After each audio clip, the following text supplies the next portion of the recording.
Hello and welcome. Today we are going to be doing our September native plant garden tour. And we've got some amazing blooms that are happening right now. The New England Aster is covered in these beautiful purple blossoms. Our Lanceleaf Coreopsis just won't stop. And I've got a number of shade-loving plants that are in bloom as well. So let's get right to the videos now. Thank you so much for watching. Here's our Lanceleaf Coreopsis, and this plant just won't stop. We've had tons of blooms already, which you can see by these little bloom heads, which are now starting to develop seeds. I'm for sure going to be collecting a bunch of these to share with friends, and then even spread more in this part of the garden. I would be happy to have a ton of it. And then you can see some of these blooms are passing, and then we've got some new ones even as well. So awesome plant. This is, as I said, in the Boulevard Garden. It's dry and sunny here, and it's doing great. Here's our Prairie Smoke, still looking awesome, nice and green. I have seen other people with blooms right now, so I was hoping maybe we'd find one or two, but doesn't look like mine has any blooms. That's okay. It's still looking really happy and healthy, and as long as it sticks around, I'm good. So here is our wild blue lupin, and you can see I lost all the seeds. They've all fallen to the ground. I thought I could maybe catch some, but I was too late. So now that all the seeds have kind of gone, I think I'm just gonna snip this off and kind of lay it down in the ground, and it can add to the mulch. And that way it'll look a little bit tidier in the garden. And then we've got all sorts of babies coming along that maybe next year we'll get some blooms on. Some small leaves over here. There's some itty bitty ones over here as well, and they've kind of found themselves all over this Boulevard Garden. So very happy to have a ton more of it. And then as these things get bigger and more beautiful, then we'll move out some of these non-natives. Like we've got some daisies over here and some other things that could probably go as well. Here's our common milkweed. We've got a couple stalks here in the Boulevard Garden, and then this is the swamp milkweed that just found itself here. This one had those beautiful blossoms, and now we've got seed pods forming. So really cool. These are just forming. They're not ready to pick yet. I don't want to let them just go to seed because they'll fly all over the neighborhood. So once they're brown and crispy, maybe even starting to crack open a bit, then I'll take them off the plant, collect all the seeds, and then share them with others. Here's our prickly pear cactus, looking awesome. It's pretty much doubled in size this year. Looking very happy. No blooms yet, but fingers crossed maybe next year. I have hope. Either way, it's an awesome addition to the garden and native to Ontario, particularly Southern Ontario. Here's our little bluestem grass. This one is looking a little floppy. I'm a little concerned. If you have any ideas on how to keep it from looking so floppy, please let me know. The one at the back is looking a little bit better, but it's starting to get kind of that rosy color that it gets in the fall. If you can see that. Let's see if I can focus in. It just looks so pretty in the fall. I love it. I love it all year round. So if you can get little bluestem, definitely add it to the garden. Love the texture it provides and the really kind of soft frosty green, along with kind of the pink that develops throughout the year. This wee plant is actually going to get huge. This is Sneezeweed. This cute little button-like flower. So this one is just starting and this one is just passing, but it looks so pretty when it's in bloom. And it will get maybe 4 to 5 feet tall. So I've planted it kind of in what I'm calling more of like my pollinator patch. And hopefully it can really establish itself over here. Because right now it's just itty bitty. But I planted these from seed, fall sowed last year. And so another great plant if you want to have a bloom in the first year that you plant it. Might be a little bit tricky to see with the sun the way that it is right now, but over here we've got about 8 plants of black raspberry coming in. So we just got these from Ontario native plants. Most of them are pretty happy. I transplanted a couple and they're not looking very pleased about that, but fingers crossed they can hold on for next year, and maybe we'll even get some berries next year as well. Here is our best service berry on the property. We've got 4 of them. 2 look pretty much dead. 1 maybe might survive, but this guy, he looks pretty okay. I do think that his leaves are looking a little light green, which I've been told might be indicative that it might need some maybe acidifier in the garden. So we'll look into that a bit more. But if you have any tips on keeping this plant happy, I really want at least 1 to survive. Here's our butterfly weed. This plant has been with us for probably about 4 years now.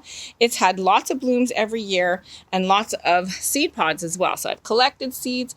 Here's one of our seed pods forming, very similar to the swamp milkweed. And so we're waiting for this to go nice and brown and crispy, and then it'll kind of crack open a little bit, and that's when you're like, yes, that's the time. You leave it any longer than that and the wind will transfer it to all of your neighbors. So just keep that in mind. I am wondering if this guy might be a little sick. He looks kind of yellowish. I'm not sure, again, if this might be indicative of something that's needed in the soil. So I'm happy to learn if you're willing to share. If this needs something that maybe I can add, then please let me know. I'd definitely be interested in keeping this guy happy. As I've said before, I planted this sand cherry over here. It got huge, so I chopped it all back to make sure that this guy got a lot more light, because I know this is a sun lover in the garden. So great plant for sunny conditions and dry conditions too. It really can handle a lot of drought without a lot of attention from me, which is just what I'm looking for. So over here we have our baby butterfly weed. This was fall sowed last year, so it's only about maybe 2 to 4 inches tall, and fingers crossed it can last through the winter and maybe even bloom for us next year. But either way, it's just a wee thing right now, and I've planted them all over my property, so fingers crossed we get some beautiful butterfly weed pretty much everywhere. Over here, kind of in this part shade, part sun right now, this is usually quite a sunny spot. We've got our Canada Goldenrod. Now this plant apparently can get humongous. It spreads by seed and by rhizomes. So it's going to spread under the ground here, and then it can spread by seed, which it for sure did. I had a ton of goldenrod all mixed in within the seedlings that I fall sowed. I had them all over the garden. So just keep that in mind. I am definitely going to deadhead this year. And usually this is just like a super busy plant. We've only got a couple pollinators on it right now, but maybe they're all kind of resting, taking a break. Either way, awesome pollinator plant. Not awesome for everybody's garden. So keep that in mind if you're going to be planting goldenrod. There's lots of goldenrod options, and not all of them are this massive. This is probably about 7 feet tall. I kind of cut back the tallest piece because it was flopping, and that was about 9 feet tall. So keep that in mind if you're going to encourage this in the garden. This is a newcomer to the garden. This is definitely a volunteer. Did not plant this guy, but it's looking really happy. Not sure what it is. Does anyone who's watching this know? I'm wondering if it's an aster or maybe it's a fleabane. Either way, we've got a little, I think this is just the tiniest little bee. Look at how cute this little thing is. This will be staying for now, but want to learn if I should be encouraging this, letting it go to seed, or if I should be deadheading it and pulling it by the end of the year. Here is our New England Aster, and this plant is looking so amazing. Look at all the flowers. Can you count them? I have no idea. There's hundreds. They're all so gorgeous, beautiful purple with little yellow centers. Focus in on that. And this is honestly such a very, very, very, very, very busy plant. This has constant attention from the pollinators.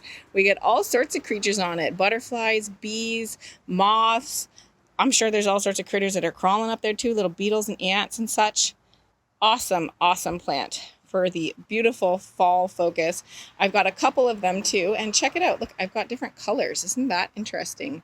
This is the same plant, and I've got some pink ones popping up over here, as well as all the purple.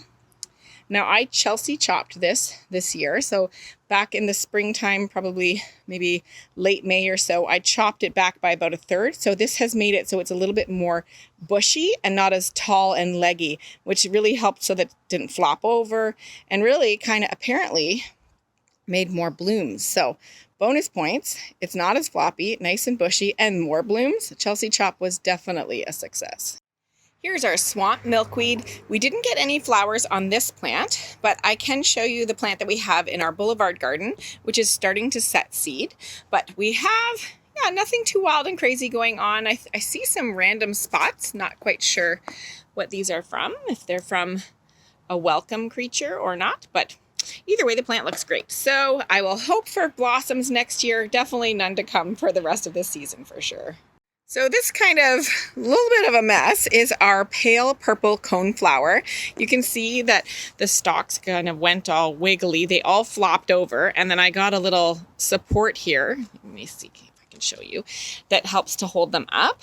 So I think next year I'll probably put a tomato cage around them because clearly this area is not supportive enough for these taller blooms. But we've got lots of seeds that are going to come, so we'll leave these on for the birds, and then maybe we'll even collect some so that we can share with others as well. Here's our obedient plant. It's looking really great this year. We had a couple of the stalks flop over in the front here, so we've got some more of these little supports here that will help to hold them up so they're not laying down and they don't get mowed.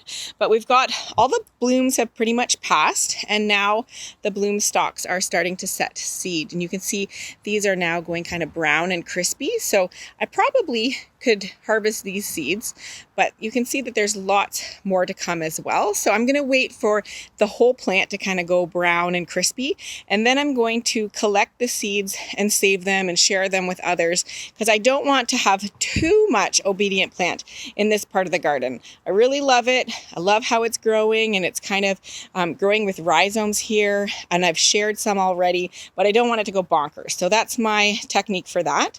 And then over here, we've got our Scarlet Beebalm patch. It's so pathetic, but I'm not giving up hope on it yet. There's lots of little babies that are growing down at the bottom. They're all kind of spreading with runners. And then we've got a couple stalks here from what was in bloom a couple weeks ago. And I could leave this seed head on for the birds, but I might just kind of tip it and kind of rub it in my fingers over this patch just to kind of help establish our bee balm here, because I would love to see this more established in the garden, but maybe it'll just take a bit of time. So this is kind of embarrassing. I'm really sad to show our birch tree. I was so happy about this plant, and now I don't even know if it's alive. Every time I look at it, I feel like more leaves are going dry and crispy, and I don't know that this is just what's supposed to happen in the fall. So I don't know. I'm going to give it some time. Fingers crossed next spring we'll see some life. I'm going to go into a real close zoom right now because I do see, as we're talking, I do see that I have some buds forming. So maybe there's hope. Maybe there's hope.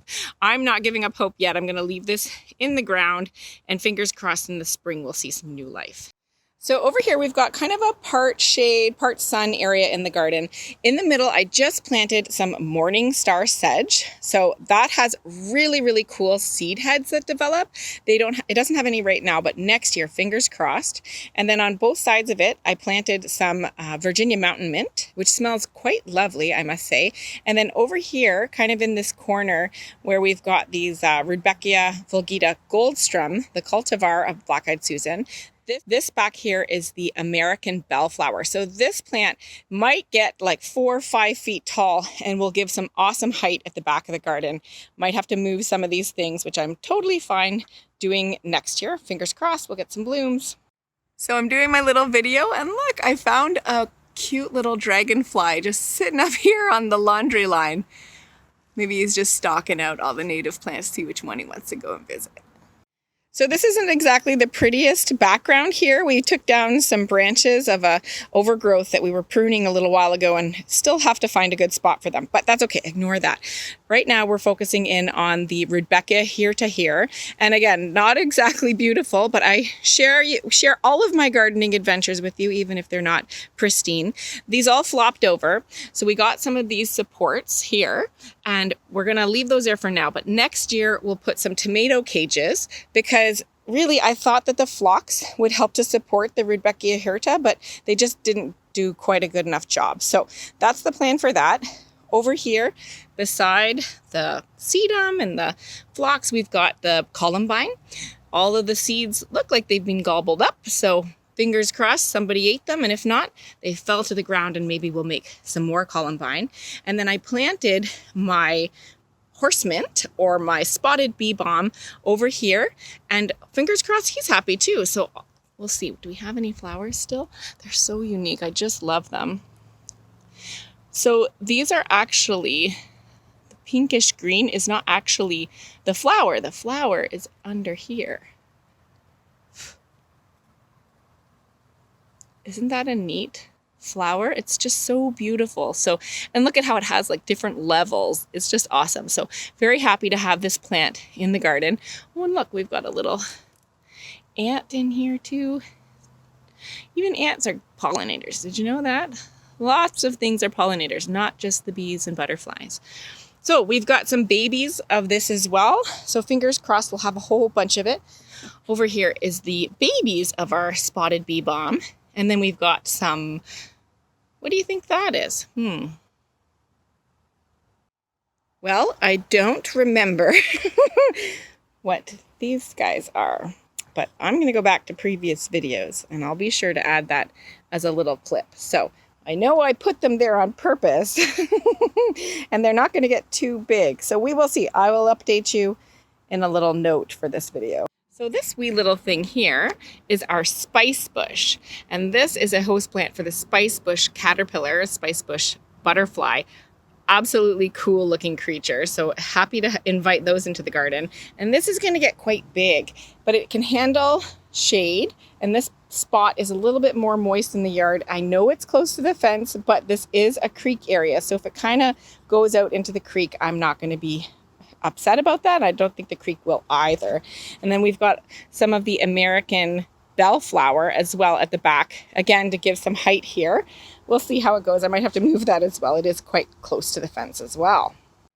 Here is our great blue lobelia that I planted from seed last fall. And look, it's got lots of beautiful blooms. So if you're looking for a plant that will bloom in its first year, this is definitely a good option. They're just so pretty. This is also called blue cardinal flower.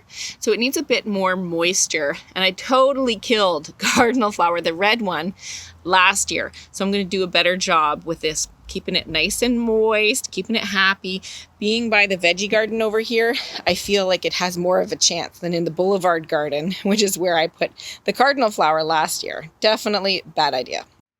So here's our heartleaf foam flower, and as I've said in other videos, it's looking fine. I would like it to look happier, but it just doesn't seem to be happy in my yard. I might have to move it to the backyard where it gets a bit more water, because right now it's got like kind of crispy leaves, and we couldn't have given it any more water this year. Like, we got tons of rain in this summer, and I watered it as well, so I don't know if this is just not quite the right spot for it. Here's our marginal fern, and it's doing great. We've got one here and another back there, and I've planted a whole bunch over the whole yard wherever we've got kind of part shade. These plants can handle more dry conditions than other ferns, so definitely a good option for the shady garden to go along with or in replace of things like the hostas. Here we have our Canada anemone. The lighter ones are actually ones that I fall sowed from last year, so they're new plants. And then the darker ones are ones that had bloomed this year. So I'm hoping that it looks a little bit more full. I've heard this plant is very aggressive, but it hasn't seemed to be that way quite yet in my garden, because I'm trying to fill in this spot and I'd like to see more of it. But we will give it time, and fingers crossed it'll kind of spread out through our more shady garden. Here's another one of our shady gardens. We've got a couple things in bloom over here. There's a great blue lobelia that we just planted. And then we've got some large-leafed aster over here. We've got our zigzag goldenrod at the back over here. Well, I think there's a bee visiting it right as we speak. And then here is our bottlebrush grass, which looks really cool, really funky in the garden. And then you can see down here on the ground, we've got woodland strawberry just taken over, which is awesome. I wanted this to be more of a ground cover for this shady spot. And then if it goes into the grass, whatever, I'll just mow it. So I think it's in the perfect spot to kind of do its own thing. Here is our baby red bud tree. You can see the beautiful little heart-shaped leaves. They're starting to turn a little bit yellow. We've got some spots, so hopefully it's happy enough. This was its first year in our garden, and I'm really hoping it'll do well, because this is going to be like a small understory tree. So hopefully we've made it happy enough, and fingers crossed we'll maybe even get some of those really beautiful pink blossoms next year. Maybe it's too early. We will see. So these were seedlings that I planted last fall, and now they're looking pretty good. I've put a couple in the garden. I'm pretty sure that these are golden Alexanders. But if you look at the leaves, they look quite different than the golden Alexander leaves in the front of the yard. So might need some help identifying. Maybe they're two different plants. I'm not sure. I've also got this volunteer in here, which I'm not sure what it is. So if you know, please let me know in the comments below. Here are our golden Alexanders, and so the little babies, the little wee seedlings, have a different shaped leaf, don't you think? These are more kind of like serrated almost on the edges, so I'm really not sure if this is the same plant or if it's a different variety or whatever, but they looked an awful lot like golden Alexanders when they bloomed. I'm just wondering about if the babies are something a little bit different. So if you know, please let me know. So this is our false beard tongue, and to be honest, this is one of the very few plants that still need a home in the garden before the end of the year, and I'm not quite sure where to put this guy yet. So if you have false beard tongue, tell me how you plant it in your garden. Is it a plant that behaves well? Does it spread really quickly? Is it something that I should plant with others or have a really big space for it all on its own? Love to hear from you. So this is what I thought was anise hyssop. I planted these seeds last fall. They're blooming. They look really happy. The plant is awesome. I shared it with a bunch of people, only to discover, thanks to one of you lovely viewers, thank you very much for that, that this is not actually native anise hyssop, and that it, I think, is Korean mint. And so one of the indicative features is that it's like a heart-shaped leaf, as opposed to kind of more oblong. And then also the back of the plant, let's see if we can get a nice big close-up. Ready? Maybe even closer. See all those little dots? Those are indicative that this is actually the Korean mint, which is not a native plant. So keep that in mind. If you have anise hyssop, you might want to do a double check before you share it with everybody. Apparently this Korean mint is not invasive, but it is aggressive. So keep that in mind. It reseeds quite easily. All these little pretty little flowers will make seeds, and they will drop the seeds, and then they kind of, might be more than what you're looking for in the garden. So just keep that in mind. Apparently it's quite a nice pollinator plant regardless. So I'm going to keep this one right here for now, but I'm just going to know that before I share it with others and put it in spots that it might kind of get distributed into the creek. We don't want that. So looking for the native anise hyssop now. So I'm on the hunt for that. Thank you so much for watching. I hope you found the video interesting and helpful. If you liked it, please give me a thumbs up and consider subscribing. We've got lots more videos to come. We've still got a few months left of the growing season, so definitely a video October, November, maybe even into December. We'll see. And lots of other gardening adventures to share as well. Thanks again, and happy gardening.